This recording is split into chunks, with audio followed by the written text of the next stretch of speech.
Sige po, isang mapagpalang umaga po sa bawat isa po sa atin. Good morning po.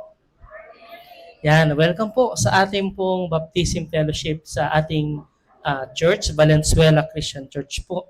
At ito po ay isang history dahil first time po sa church ang mag-host mismo sa baptism po ngayon. Kaya good morning po, salamat po sa Panginoon, purihin po siya sa umaga pong ito.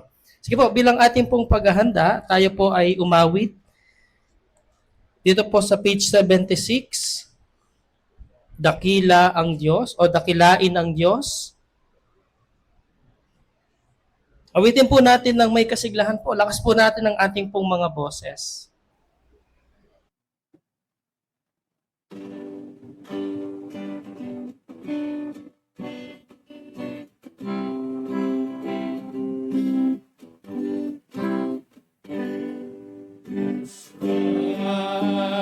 Thy greatness, our God arise. His work is perfect, and all His ways are thy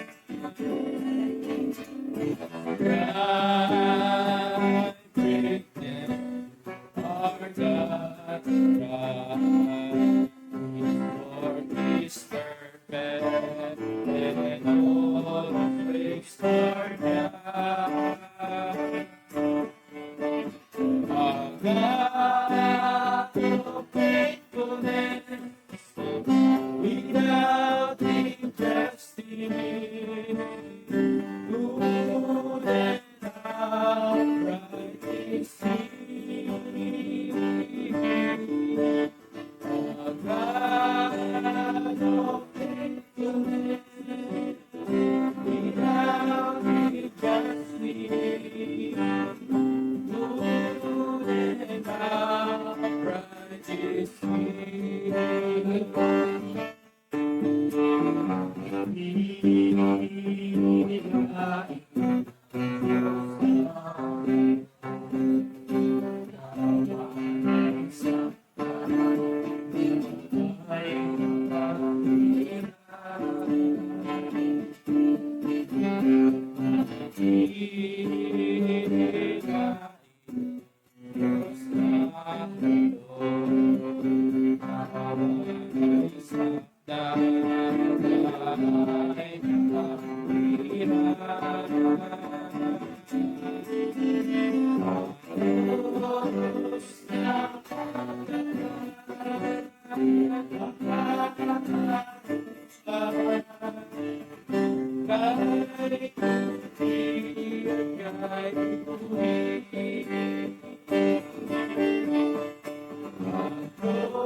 Bisa pa po tayo umawit po sa page 77.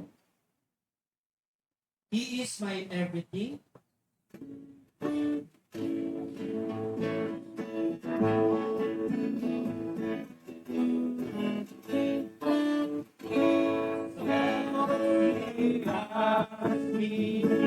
Santos may say,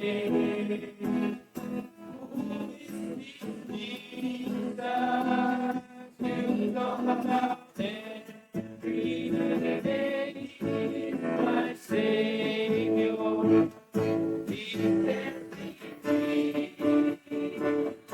now is what He means to me. He is my everything. He is my all. He is my everything. Both great and small. He gave His life for me. Made everything new. He is my everything. Now how about you? Now for me, ask me. Now post may say, who is this Jesus? You talk about every day. He is my Savior. He set me free.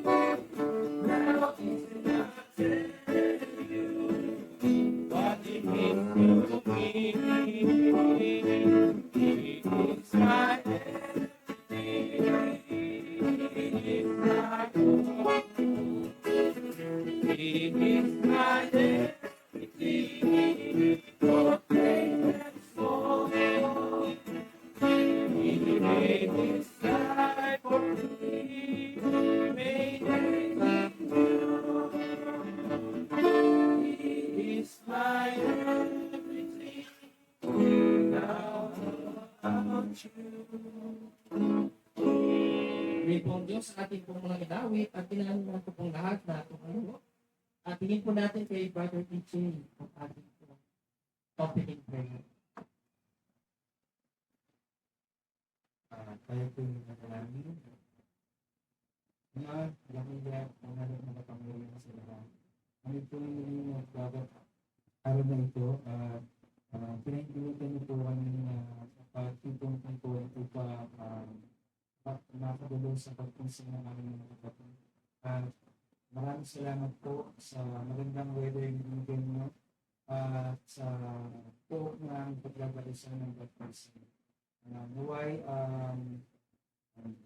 pilitan niyo po kami mga daos po namin na maayos, yung kalmado panahon, yun din po ang bawat puso sa mga pagkakalito. Gabayan niyo rin po ang mga tagapagsalita sa amin ito at sa mga darating na oras at ganoon din po ang mga kapatid na wala po sa ano ito, kayo rin po ang bahalang pagkasabihin po natin sila. At pinagpapasalamat din po namin ang aming mga activities sa araw. Ito kami sa napasikisesus.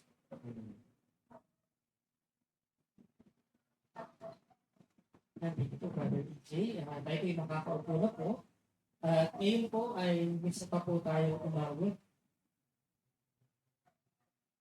Awitin po natin ito pong As We Gather, page 75 po.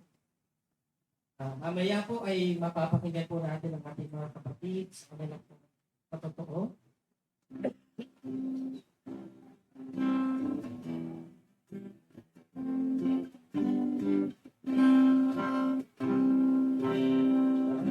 We gather here within us.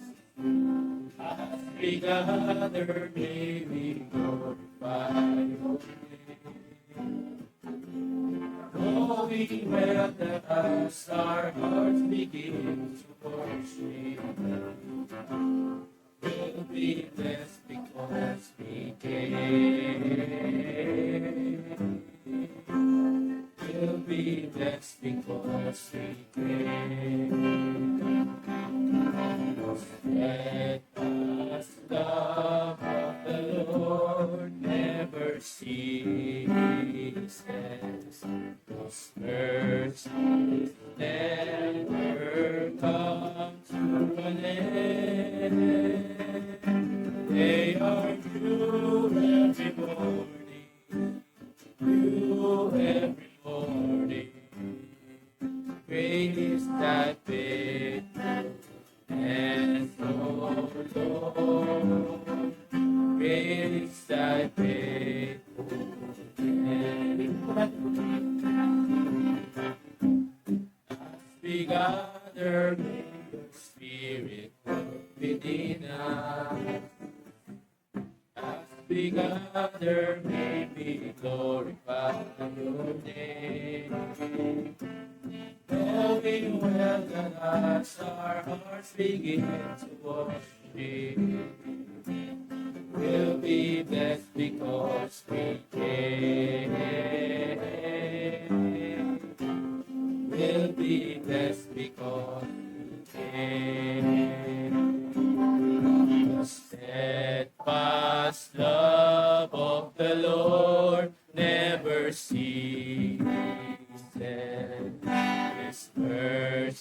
days never come to an end.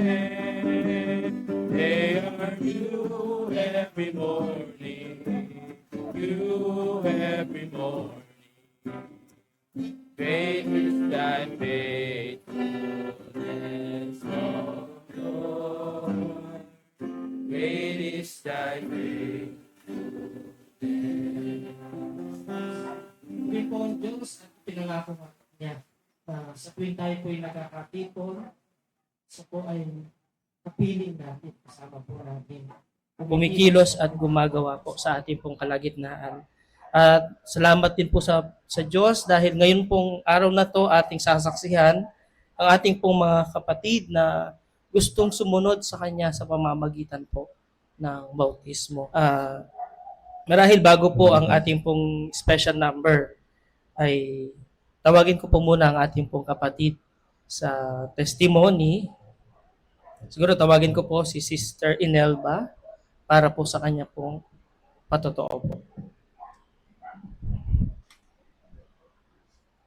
Magandang umaga po sa inyo mga sister and brother. Gusto ko lang magpasalamat sa araw na to. Ito ang pinakamahalagang araw para sa akin at sa atin.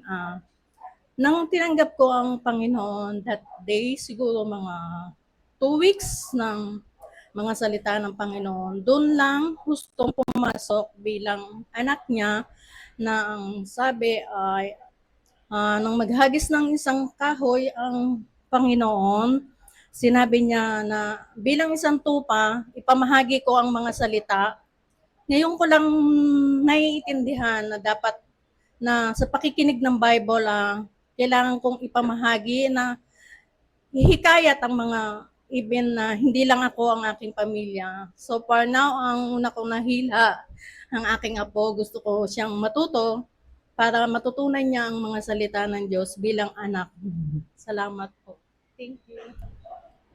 And maraming salamat, Sister, sa ating pong testimony. At ngayon po ay tunay nga po na nakita po natin ang mensahe po ng mga salita ng Diyos ay nagiging malinaw po.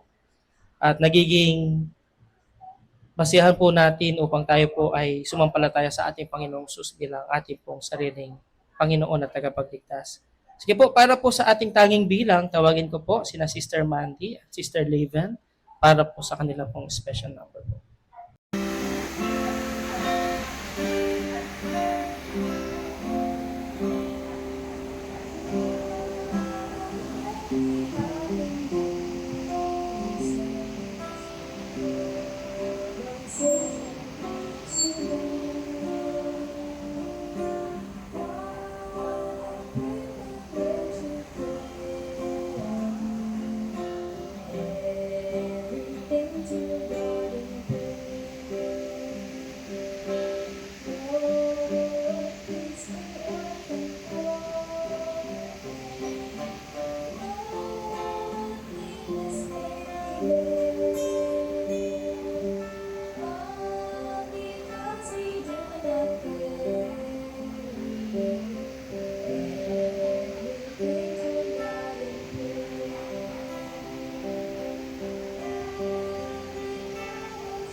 Ngayon po muli ay makakapakinig po tayo ng testimony.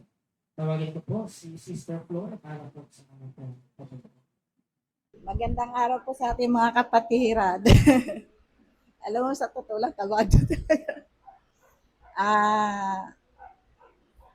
Ako po, matagal ko na pong yung pagtanggap sa Panginoon. Mula nung sumasama-sama po kami. Noong 2005 ba yun?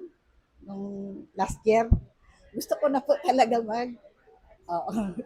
Kaso po, nagdalawang isip po talaga. Ngayon po, buo na po ang loob ko. Yun po, ready na po ako para tumanggap po sa kanya. Bagamat marami po akong hindi pa ganong pero natanggap ko pa yung Panginoon kahit po ako hindi ganong nagbabasa ng Biblia sa pamamagitan ng pag-ano ni Brother Wilson. Talaga pong pumapasok sa isipan ko yung mga sinasabi niya. Okay na po ba? Kinakabahan po kasi ako. Thank you po. Yan, thank you po, Sister. At maraming salamat po sa Panginoon. Tunay nga po, ang sabi po ng salita ng Diyos, mayroon pong isa na nagsisisi na sa kanyang mga kasalanan na tumatanggap sa Panginoong Sus ay libu-libong anghel po ang nagdiriwang doon sa langit. At ganoon din po ang mga pagdiriwang or ang kalwalatian ng Diyos kapag nakikita naman po niya ang kanyang mga anak ay sumusunod po sa kanya, lalong-lalo na po sa pamamagitan po ng bautismo at sa araw-araw din po nating buhay. At ngayon po mga kapatid, ay akin na pong tawagin ang ating pong kapatid na magmemensahe, magbibigay po ng isa pong short devotion. Tawagin ko po si Brother Jim Coribian po. Hello po, magandang umaga po sa lahat. Ako po ay naatasan na magbigay ng isang short devotion. Ngayon po, ang ating pong pagbabatayan ng ating pag-aaral ay matatagpuan po natin sa Book of John.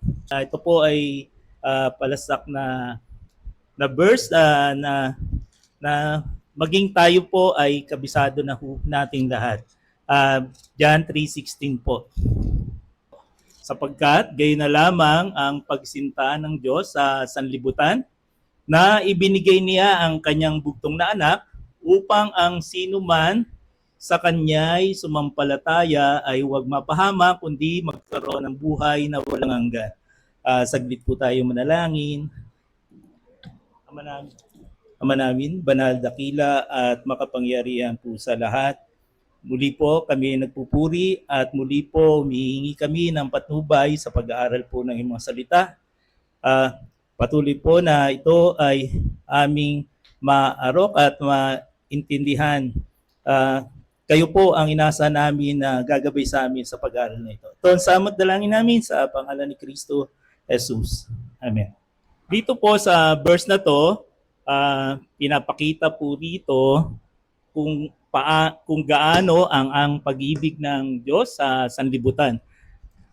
Ang sanlibutan po na tinutukoy dito ay tayo pong mga tao. Kahit ano po tayong lahi, maging hintil man o Gentil o mga Jew at mga kung tayo man ay mga mahirap o mayaman, ganun din po ang tingin ng Diyos sa atin. Tayo po ay mahal niya. Kaya po, ipinagkaloob niya dito po sa susunod na sa pagkatapos po ay ibinigay niya ang kanyang bugtong na anak upang ang sino man sa sumampalataya ay huwag mapahama kundi magkaroon ng buhay na walang hanggan. Ang tanong po natin, bakit po ibinigay ng Diyos ang kanyang bugtong na anak? Ito po ang katunayan ng kanyang pag-ibig sa atin. Kaya po niya ibinigay. Mababasa po natin sa 1 John chapter 4 verse 9 and to 10 po. Basahin ko po. Dito, nahayag ang pag-ibig ng Diyos sa atin sapagkat sinugo ng Diyos ang kanyang bugtong na anak sa sanlibutan upang tayo'y mabuhay sa pamamagitan niya. Narito ang pag-ibig. Hindi sa tayo umibig sa Diyos, kundi siya ang umibig sa atin at sinugo ang kanyang anak na pampalubag loob sa ating mga kasalanan. Ngayon po ang tanong po natin ay sa ating mga sarili ay sino po ba yung tinutukoy dito po sa talata na to na anak ng Diyos? Ngayon po, tayo po ay magbukas uli sa Book of John, chapter 1, verse 1. Nang pasimula, siya ang berbo. At ang berbo ay sumasa Diyos. At ang berbo ay Diyos. Tumalo po tayo sa verse 14. At nagkatawang tao ang berbo at tumahan sa gitna natin. At nakita namin ang kanyang kaluwalhatian gaya ng bugtong ng Ama, na puspos ng biyaya at katotohanan. Opo, dito po sa chapter 1 verse 14 ng 1, pinapakita po na ang berbo ay nagkatawan tao. Ngayon po, sa pagkakatawan tao, wala pa rin pong pangalan kung sino po ang tinutukoy roon. Tayo po ay magbukas sa Lucas chapter 3 verse 21 po. At kung mababasa, ito po ay yung pagkakataon na ang Panginoong Jesucristo ay nagpabautismo po kay John the Baptist po. Mabasa po natin sa 21. Nangyari nga nang mabautismuhan ng buong bayan na si Jesus ay binautismuhan naman at nanalangin at nang nananalangin ay nabuksan ang langit. Chapter 22 po, verse 22 po, at bumaba sa kanya ang Espiritu Santo na may anyong katawan tulad ng isang kalapati na nanggaling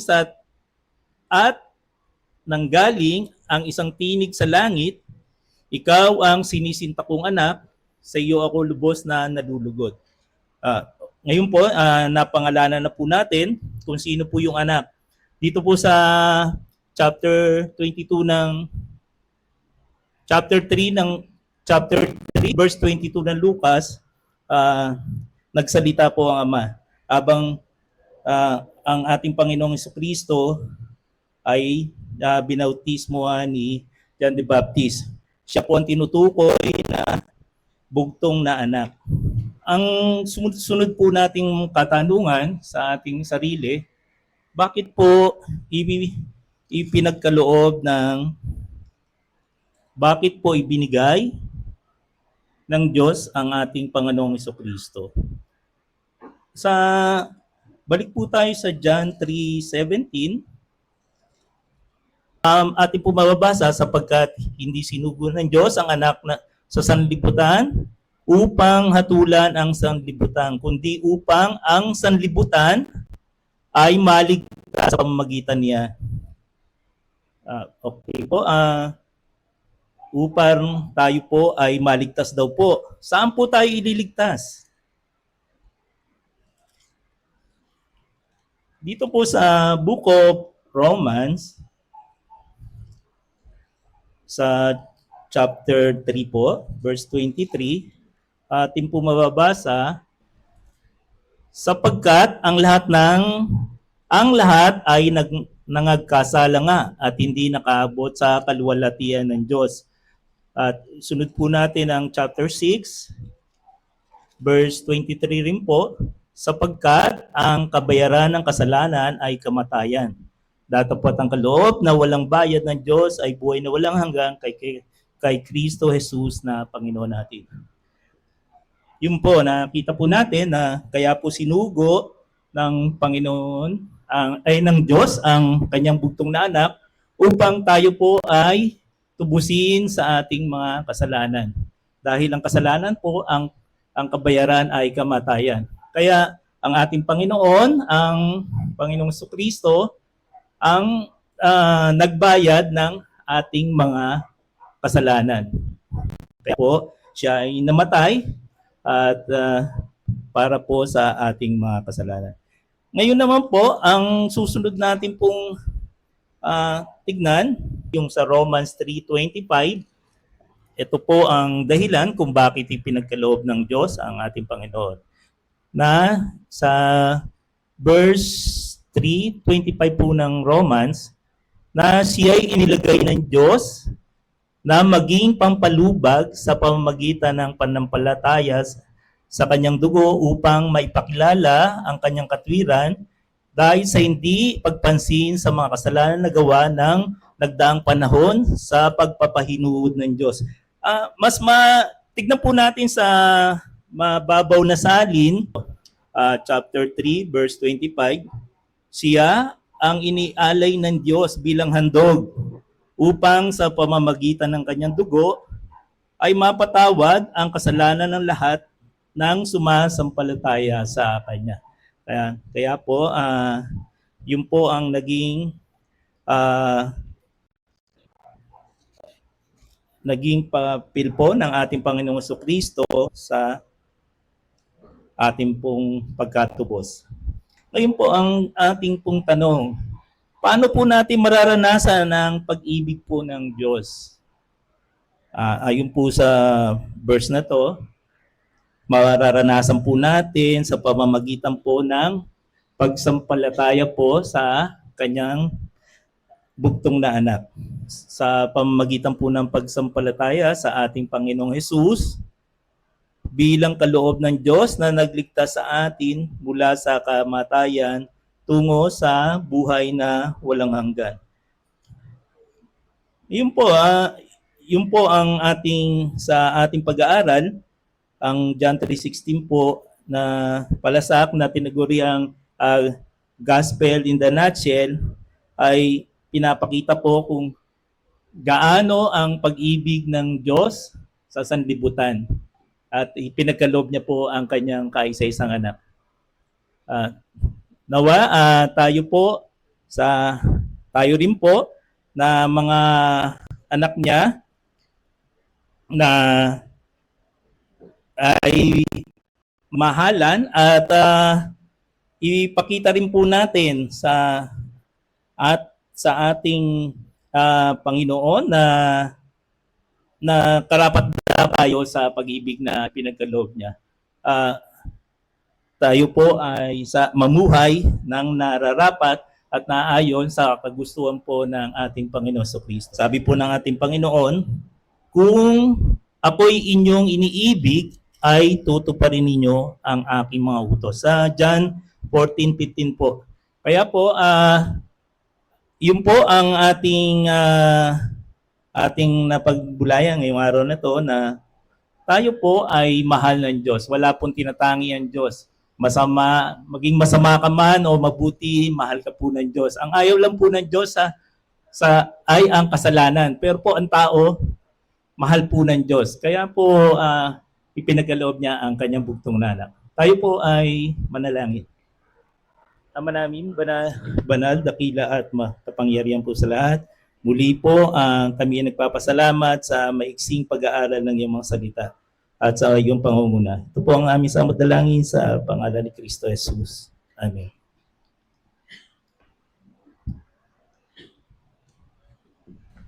Purin po ang Diyos at maraming salamat po kapatid. Tunay nga po na ganun na lamang po ang pag-ibig ng Diyos sa bawat isa po sa atin. Lagay po niya ang kanya pong bugtong na anak, ating pong Panginoong Jesus. At kung tatanggapin po natin siya, sasampalataya po tayo sa kanya. Tayo po ay bibigyan po niya ng buhay na walang hanggan.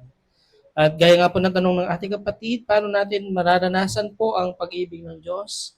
Ito po yung pananampalataya sa ating Panginoong Jesus. At tayo pong mga sumampalataya na, naranasan na natin ang pag-ibig ng Diyos. Napakaganda rin po, no? Yung pag-ibig ng Diyos ay nagbubunga rin po ng pag-ibig sa atin, sa Kanya. At ang tandaan ng pag-ibig natin sa Panginoon ay ang pagsunod po natin sa Kanya pong mga utos. Na siya naman po gustong ipakita ng ating mga kapatid sa oras pong ito ang kanila pong gusto nilang ipahayag ang kanila pong pananampalataya sa Panginoon sa pamamagitan ng pagsunod po nila sa bautismo. At ngayon po mga kapatid, tayo po ay maghanda na at marahil po ay maglaan po tayo ng mga ilang minuto upang magbihis po ang ating mga kapatid. Makapagbihis po sila. Tayo po ay magtipon doon po sa may swimming pool. Doon na rin po tayo magwawakas after po nating makita po ang kanila pong bautismo po.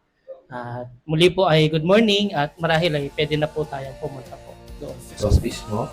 Kapatid, binabautismoan kita sa pangalan ng Ama, ng Anak at ng Espiritu Santo. Ayan po kapatid, si Sister Flor ay nagpahayag po ng kanya pong pagtanggap at pagsangpalataya sa ating pong Panginoong Jesus. At nais niya rin po na sumunod po sa bautismo. Kaya Sister Flor, binabautismoan kita sa pangalan ng Ama, ng Anak at ng Espiritu Santo.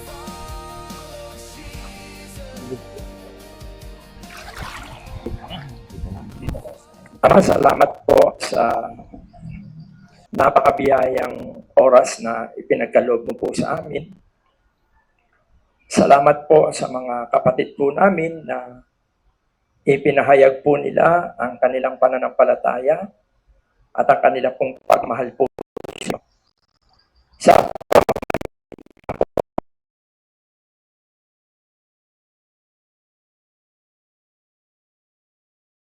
inihingi sa iyo at inihiling ng mga kapatid po namin ay patuloy na pangunahan at patnubayan mo upang sila po ay patuloy na lumago sa kanilang pananampalataya. Bigyan mo po sila ng kasipagan sa pagbabasa ng iyong mga salita at nila na sila po ay laging dumulog sa iyong banal na trono sa taimtim na pananalangin. At huwag nilang kakaligtaan ang kanilang pagdalo sa iyong mga gawain.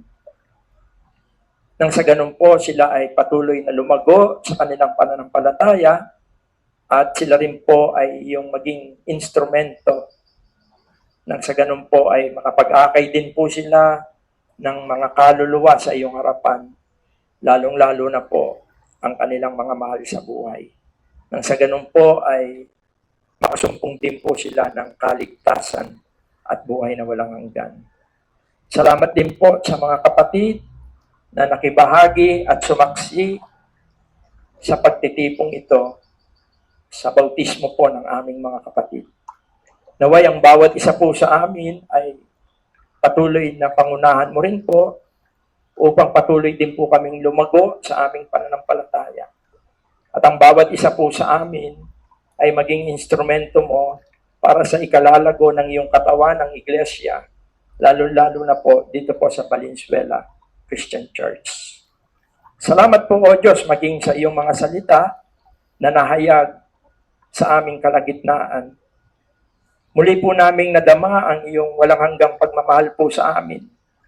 Bagamat kami po ay hindi karapat-dapat, kami po ay iyong inibig at ipinagkaloob mo po ang iyong bugtong na anak na si Jesus upang sa pamamagitan po ng pananampalataya ay makasumpong kami ng kaligtasan at buhay na walang hanggan. Salamat din po sa iyong anak na ginamit at patuloy po naming panalangin ang iyong pangunguna po sa kanya at sa kanyang buong sambahayan. Salamat din po sa pagkain na aming pong pagsasalu-saluhan. Naway maranasan namin ang iyong presensya sa aming pagtitipon hanggang sa aming pong pag-iwahiwalay mamaya. Salamat po o Diyos sa iyong walang hanggang kabutihan. At naway palagi mo po na igawad ang iyong presensya sa aming kalagitnaan. At ang lahat po ng ito ay amin pong isinasamo at idinadalangin sa makapangyarihang pangalan po ng bugtong na anak na si Jesus sa aming tagapagligtas. Amen. Amen.